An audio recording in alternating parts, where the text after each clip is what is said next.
Vamos a ver, por resumir, pero no quiero que os vayáis de aquí, vamos a dejar de hacer preguntas porque hay muchos temas que me estaba comentando ahora en primaria, que os voy a lanzar unas...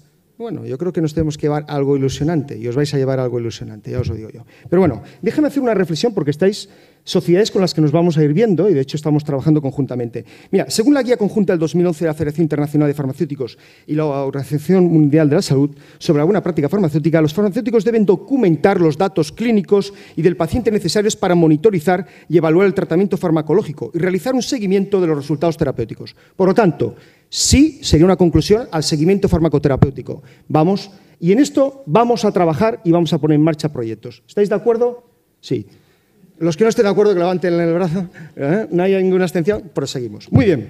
Pero para poder desarrollar de la forma más eficiente el seguimiento farmacoterapéutico en particular y la atención farmacéutica en general, la colaboración con el médico es fundamental, así como la información sobre el paciente. Compartir información, la información es del paciente, luego el paciente veremos a ver dónde quiere o dónde cree que necesita. Entonces, ¿ha quedado claro el tema formación? ¿Estamos todos de acuerdo? Conjunta, protocolos conjuntos, sociedades científicas. Y un tema que estamos hablando aquí, me decía José Luis aquí entre bastidores, pero formación, protocolización, sin acreditación. Bueno, vamos a ver. Se nos abre otro tema entre sociedades científicas a ver qué acuerdo llegamos. Pero ya permitirme, ¿queréis hablar de cribaje? Me habéis estado presionando arriba, vais a hablar de cribaje, hombre. En la misma guía se habla que para controlar el progreso y los resultados del paciente deben realizarse pruebas en el lugar de atención, point of care. Sí, la T es que no me ha salido, porque entonces me decís que soy muy catalán.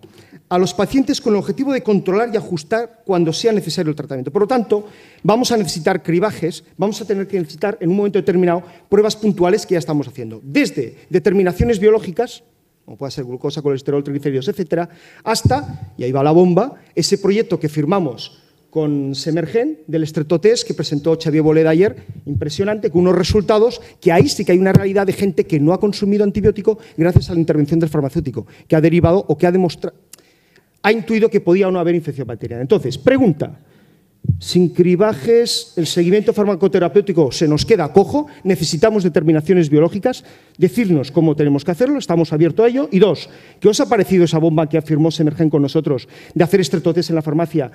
Que la experiencia de los que hemos participado es impresionante y queremos renovar eso para el año que viene, ya te lo digo para que no... Muy bien, ¿qué pensáis? Taxi. Yo y ya me voy. De todas formas, ha iniciado Mercedes un comentario que me parece muy pertinente. Primero, hay que detectar las necesidades de cribaje. Por alusiones, se ha hablado de EPOC. Es verdad que en EPOC, en según qué enfermos, es cuestionable. Hay una norma que dice que a todo paciente fumador de más de 40 años hay que hacerle un cribaje. No está claro porque no está claro que al paciente no sintomático ese diagnóstico le sirva para iniciar un tratamiento y si lo inicia no está claro que ese tratamiento vaya a prevenir. Por tanto, hay que ver también siempre el coste-beneficio, porque lo que sí que hay que hacer es el mejor cribaje que también se ha dicho. Usted fuma, deje de fumar. No deje de fumar con palmadita, de manera... Segundo, al paciente sintomático, ¿hay que hacerle cribaje? Sí, ahí hay evidencia evidente. El paciente que además de 40 años y fumador tiene síntomas, hay que hacer cribaje. ¿Dónde? Probablemente donde la cartera de servicios establezca. Porque si ya no se hace en primaria es porque no está incluida la espirometría en agenda. Y como no está incluida en agenda, no hay personal formado. Y cuando se hace, pues generalmente se hace pues mal. Una palabra, porque si no hay cartera de servicios, no hay agenda y no hay formación. Si la cartera de servicios dice que hay que hacerlo en la farmacia, perfecto, con personal, que se forme, que lo haga bien y que se sepa que para que sea de calidad tiene que haber obligatoriamente un número mínimo de exploraciones semanales, porque si no van a ser malas. Por tanto, ¿dónde? En cualquier punto donde acuda el enfermo. Pero con cartera de servicios, con agenda y con personal cualificado. Visto así, no conozco el acuerdo que ha firmado Semergen con Cefac, pero obviamente si se refiere a una patología en la cual el cribaje es eficaz, es necesario, previene enfermedad, previene, por tanto, pérdida de calidad de vida y mejora costes, fantástico. Muchas gracias, Pilar. ¿Querías tú comentar? Sí, yo creo que, cribado probablemente sí, había que definir en qué tipo de patologías, siempre según protocolo consensuado, transversal, y especialmente en grupos de riesgo. Hay que definir la población a cual nos dirigimos. No se puede hacer cribado sistemáticamente, como todo se puede hacer en atención primaria, me refiero a medicina de familia. Hay que seleccionar a aquel individuo que se puede beneficiar de una prueba de cribado. Por tanto, en grupos de riesgo. Yo creo que eso sería fundamental, ¿no? ¿Queréis añadir, sí, por favor, Nieves, Sonia? Yo quería decir que en cuanto a necesidades de cribaje, en diabetes en concreto, la población general por encima de 18 años, hay un 13,8% que tiene una diabetes, de los cuales aproximadamente un 42% desconocen que tienen diabetes. Antes siempre se ha dicho que era alrededor del 50% en otros estudios. Esa diferencia que hay en porcentaje probablemente se debe a que en atención primaria se diagnostican más, pero todavía nos queda un 42% que desconoce que es diabético. Entonces, en este grupo yo creo que la farmacia comunitaria puede tener un papel importante porque acuden mucha población que no va luego al médico por un catarro, una gripe, 1000 cosas que pueden ocurrir. Y yo creo que podía ayudar a detectar este grupo que está todavía sin diagnosticar. Esto sin contar con que además hay un porcentaje que tiene otros trastornos del metabolismo de los hidratos de carbono, que en total viene a hacer que 1 de cada 4 con más de 18 años tiene algún tipo de trastorno. Y estos otros trastornos, la glucemia alterada en ayunas o la mala curva de tolerancia a los hidratos de carbono, supone un porcentaje muy alto y también tienen mayor riesgo de tener una diabetes en el futuro, con lo cual esto sería una acción de cribaje y de prevención al mismo tiempo. Evidentemente hay que estar formado para poder hacer el diagnóstico, pero es bastante sencillo y no necesitamos pruebas biológicas para ello de entrada, sino que simplemente aplicando un test de Findris, una serie de preguntas, aquellos que tengan una puntuación elevada tienen bastante seguridad de que pueden tener una diabetes y yo seleccionaría a este grupo para que fueran remitidos al médico de atención primaria. Ya sé que esto es más sobrecarga de trabajo, pero entre los objetivos de atención primaria es aumentar la detección de estos pacientes y esto puede ser una fuente de los que no acuden al médico de atención primaria por la razón que sea, pero sí que aparecen en la farmacia. Y no es necesario una glucemia en ayunas o en cualquier otro momento, porque se ha visto ya que con el test de Findris la glucemia capilar o venosa no aporta gran cosa en estas circunstancias. O sea,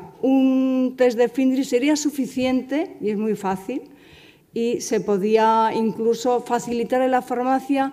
No tiene por qué hacerlo el propio farmacéutico, lo puede hacer el propio paciente explicativamente y a mí me parece que es un punto de colaboración.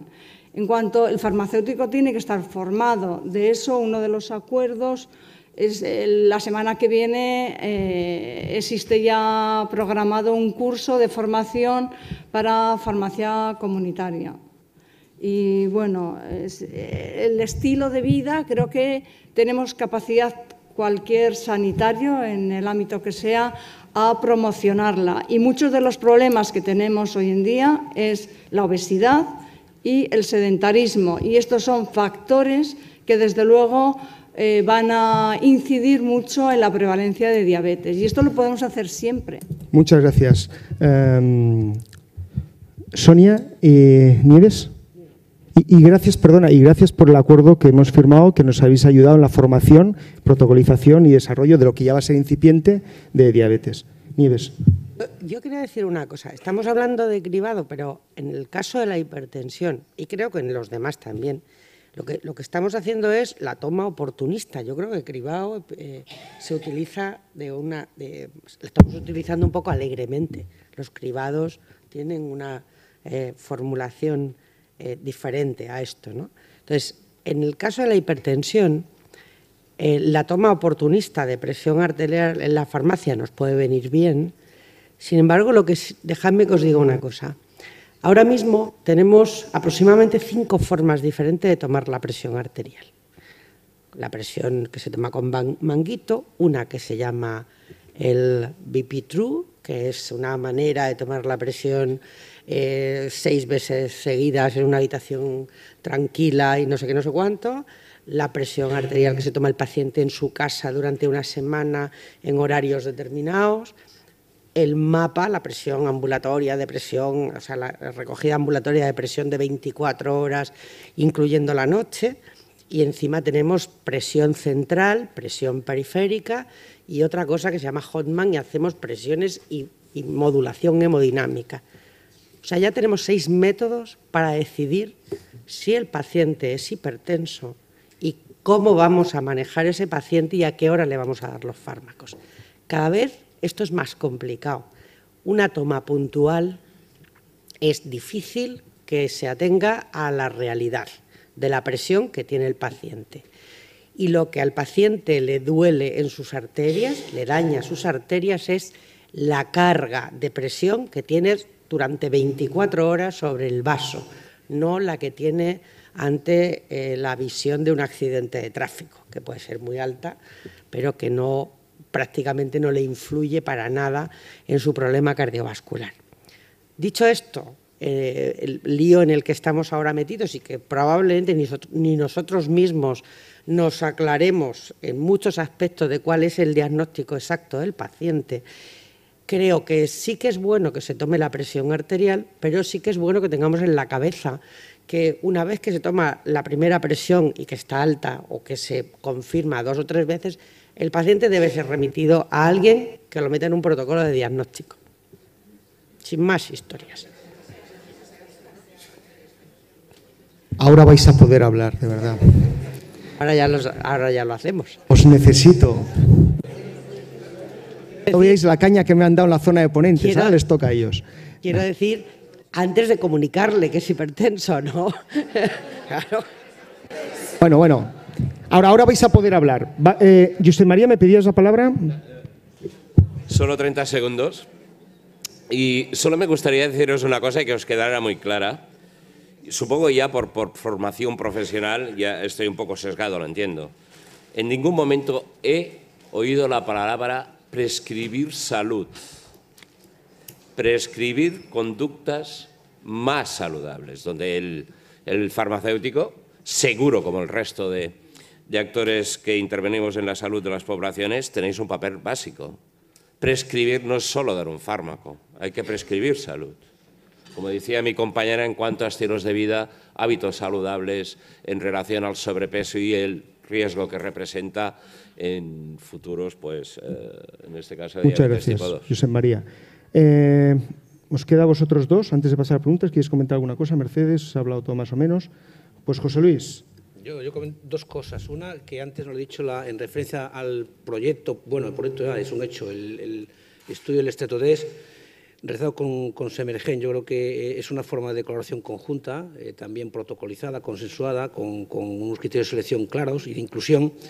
Creo que es el camino a seguir. Además, yo creo que va a permitir incluso responder a preguntas importantes en nuestro medio. Por ejemplo, entre los 50 principios más activos más prescritos en España, en el año 2011, en sexto lugar figura la amoxicilina. La amoxicilina, primero es paracetamol, segundo es ibuprofeno y tercero es omeprazol. Segundo omeprazol y tercero ibuprofeno. Y esto encaja también con un proyecto que estamos en marcha llevando ahora con vosotros, que ya está también desarrollándose, que es el proyecto Practio, que va a poner a disposición de vosotros y de los médicos de familia de Semergen, y con la colaboración del Instituto de COFARES, de Cooperativa Farmacéutica, un proyecto de indicaciones, de efectos secundarios, sobre todo manejo de los 50 principios activos más prescritos, pero con una aplicación, una app que se va a descargar en el móvil y que va a llevar los propios farmacéuticos en el móvil. Esto tiene interés sobre todo por el punto de vista también que estamos insistiendo mucho del paciente pluripatológico y anciano y polimedicado, ¿verdad?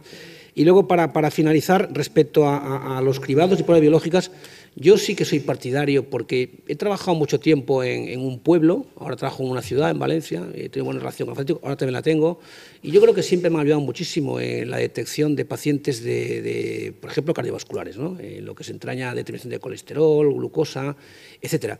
Lo que sí recomendaría, y también insisto siempre en esto, es que tiene que estar protocolizado. O sea, tú no puedes hacer un cribado sin que una sociedad científica avale esa consideración. Es fundamental. Por tanto, yo creo que sí hay un consenso para hacer una determinación en grupos de riesgo de glucosa, de colesterol, de triglicéridos, igual que de VIH o streptotest, lo que haga falta.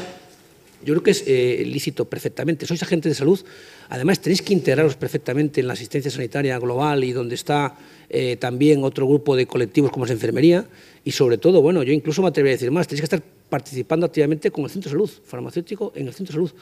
Por tanto, yo no lo veo descabellado. Eso sí, yo creo que hace falta que exista un necesario conocimiento y formación y si tienes en formación y acreditación. Muchas gracias, José Luis. Está claro, ¿no? Yo no voy a dar conclusiones porque yo creo que ha quedado clarísimo.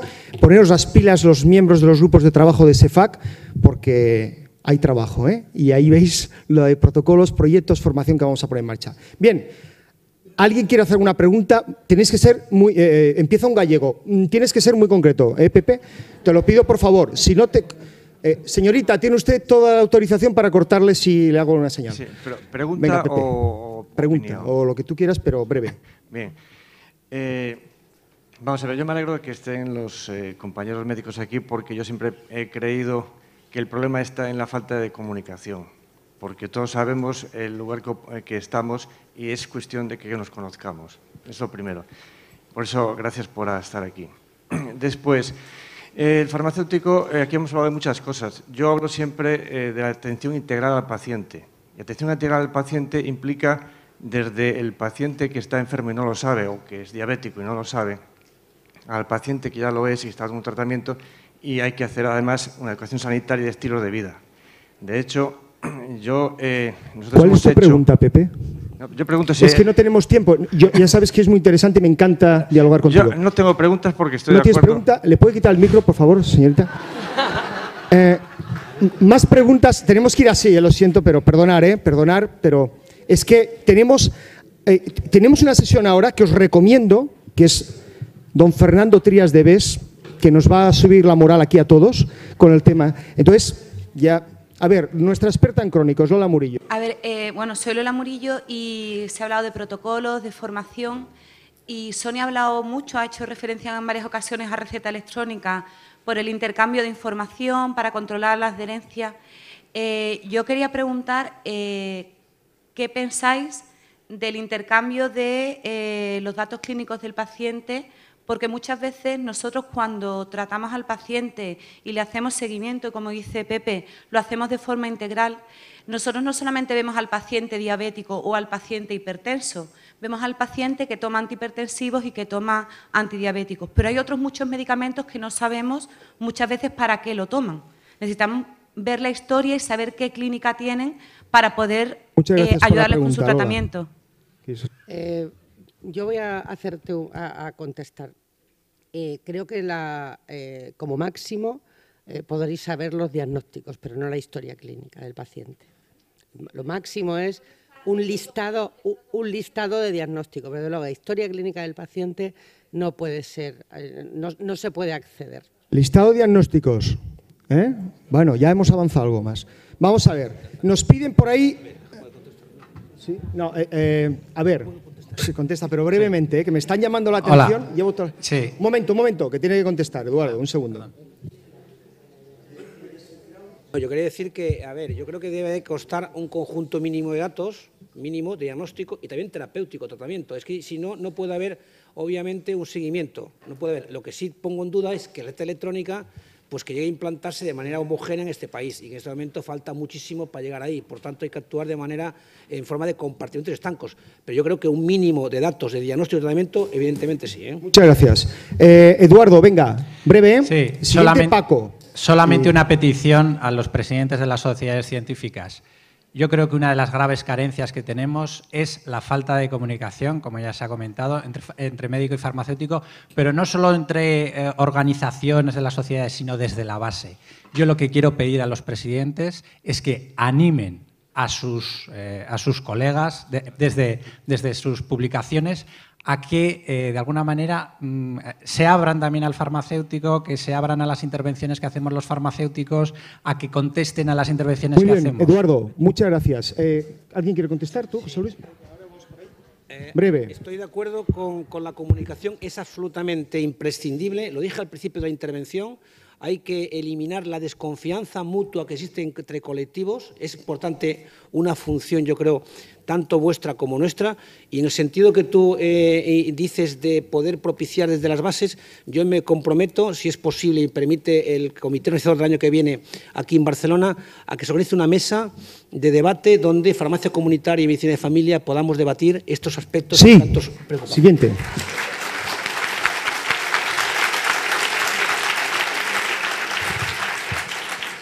Yo solo comentar a raíz de esto que en nuestra sociedad, primero, en la Junta Directiva está representado un farmacéutico y todas las actividades científicas que hacemos a nivel autonómico siempre contamos con el farmacéutico en cuanto a participar en tablas redondas, en ponencias y en cualquier tipo de actividad.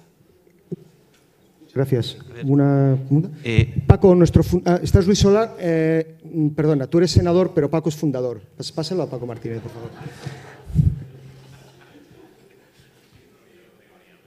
Bien, siempre. Francisco Martínez. Solamente una puntualización a lo que ha dicho la doctora Martel. Los farmacéuticos no necesitaríamos la historia clínica para nada si el médico, como en un país desarrollado que estamos, prescribe para una indicación que es la autorizada para ese medicamento en el Ministerio y no para otras indicaciones porque se estarían haciendo ensayos clínicos no autorizados. Si nosotros tenemos esa seguridad como farmacéuticos no necesitamos la historia clínica para nada. Pero claro, cada vez que usted prescriba un nolotil para que el paciente se lo tome, la ampolla se la tome, se supone que ese paciente ha tenido un dolor porque tiene un cáncer. Si no, no se lo prescribe usted porque está haciendo ensayos clínicos no autorizados. En ese sentido, nosotros no necesitamos la historia clínica. Muy ya bien, sabemos ha quedado lo que muy tiene claro, el paciente. Paco. Muchas gracias. Es un comentario, no es pregunta. Gracias. Pero como es el fundador de SEFAC, tiene libre repudio. Luis Salar, tú eres de Semergen. ¿Vamos a dejar que cierre un médico las preguntas? ¿Votos en contra? ¿Ninguno? Espera, aquí votamos, somos democráticos. ¿Abstenciones? ¿A favor? Vale, serás la última. Luis. A ver, se ha comentado mucho y yo creo que es así, que el principal problema que tenemos es la falta de comunicación entre médicos y farmacéuticos. Bueno, aparte de todas las cosas que se han dicho, yo pido dos cosas muy concretas. Una, yo quiero tener el correo electrónico de los médicos de mi centro de salud. Eso parece que con la receta electrónica, con Red 4 en Valencia, funcionará, pero llevo años esperándolo. Bien, eso es una. Otra, yo es que juego con ventaja porque resulta que yo sé quiénes sois vosotros, lo que hemos comentado antes. A mí me llega una receta con el nombre de la firma y el número de colegiado del médico. ¿Cuál es la pregunta, Luis? No es una pregunta, es una petición. Yo lo que quiero es que vosotros, en la ficha de cada paciente, dispongáis de un campo, que se quedará en blanco o no, en el que ponga farmacia habitual. La farmacia a la que el paciente va habitualmente, que os lo diga el paciente, y vosotros sabréis a qué farmacéutico tenéis que dirigiros para comentarles algo. Porque es que, insisto, yo juego con ventaja, sé quiénes sois. Gracias, Luis. Vosotros no sabéis quiénes somos. ¿Quieres comentar algo? Bien. Nuria, ya lo sé, no puedo hacer más. La última pregunta y no hay conclusiones. Buenos días. Yo no voy a hacer una pregunta. Primero, lo que voy a hacer es engancharme a la propuesta que acaba de hacer mi jefe y presidente, José Luis, y decir que yo me brindo a participar en esa mesa y ayudarte como miembro fundador y como fundadora del grupo de medicamentos de Semergen y ahora miembro actual. Y deciros que todos sabéis, yo creo que muchos de vosotros habéis visto el póster, la comunicación oral que nosotros hemos traído. Yo no he venido aquí como Semergen, yo he venido aquí como director de un centro de salud de Madrid, en el que hemos puesto en marcha y desde hace un año llevamos un proceso de comunicación que está funcionando fenomenal con 37 farmacias comunitarias de nuestra zona, ¿vale? Entonces, yo quiero decir que somos conscientes, por lo menos en Semergen, de la dificultad que existe. Creo que es fundamental que empecemos por la base. Creo que aquí, como siempre, estamos los convencidos, pero el problema es convencer a los que no están convencidos, que son la gran mayoría tanto de médicos como de farmacéuticos comunitarios. ¿Vale? Muy bien. Bueno, está claro que podíamos estar debatiendo. Queda levantada la sesión y empieza la siguiente. Tenéis un detallito ahora, no os vayáis.